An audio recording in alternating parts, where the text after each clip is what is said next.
My brothers and sisters, may the Lord be with you. A reading from the Holy Gospel according to John. Jesus moved about within. He did not wish to travel in Judea because the Jews were trying to kill him. But the Jewish feast of tabernacles was near. But when his brothers had gone up to the feast, he himself also went up, not openly, but as it were in secret.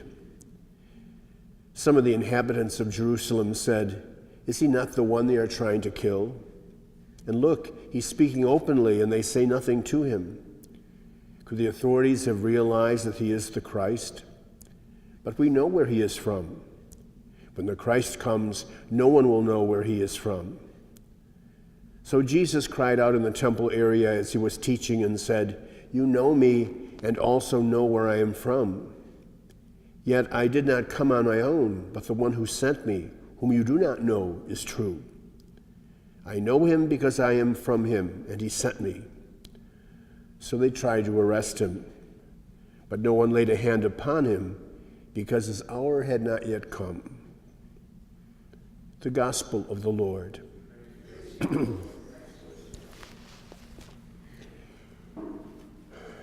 As we draw closer to Holy Week, we see that the Scriptures begin focusing specifically upon all of those reasons as to why ultimately this crucifixion took place. And today in that first reading from the Book of Wisdom, we hear the mouths and the thoughts, if you will, of those who could not believe. And it's sort of the classic suffering servant song, as they said, let's get rid of this person who's such a problem for us that we don't want to have any part of. And we find as well in the gospel text John alluding to the same thing as he suggests that they thought they knew exactly who Jesus is, and the Messiah, they realized and understood, would not be the same. And so they're totally blind to the possibility and the potential of what Jesus could be about. And so from that perspective, we have to understand that at the time, undoubtedly, even though they were wrong, they really believed they were on the right path, that this was a blasphemer, that this was somebody who was coming upon the scene, attempting to make himself to be God, when in fact he was not. And so in some ways, it shouldn't surprise us that this all took place. But I also find, for example, that during this period of time, especially in John's account, we begin seeing the unfolding of that salvation event.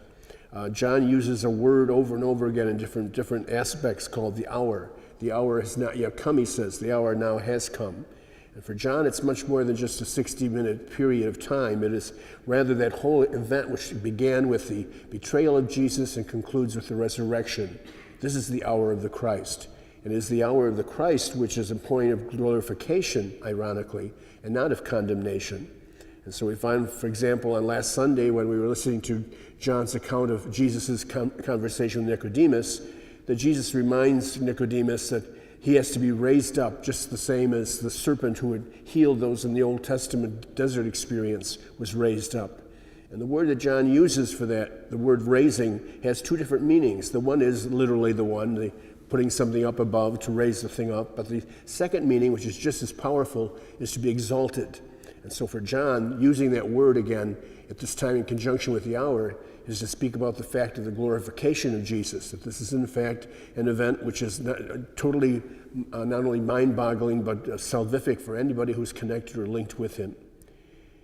In these final days, then, as we begin to see unfold for us the whole mystery of those final moments of Christ's life, let us be attuned to the fact that that exaltation that took place for him, we tend to also share in. Hopefully, God willing, if we live a life in the right pattern and right way, we too will come ultimately to that same promise and pledge of eternal life, which he won for us by taking on that hour.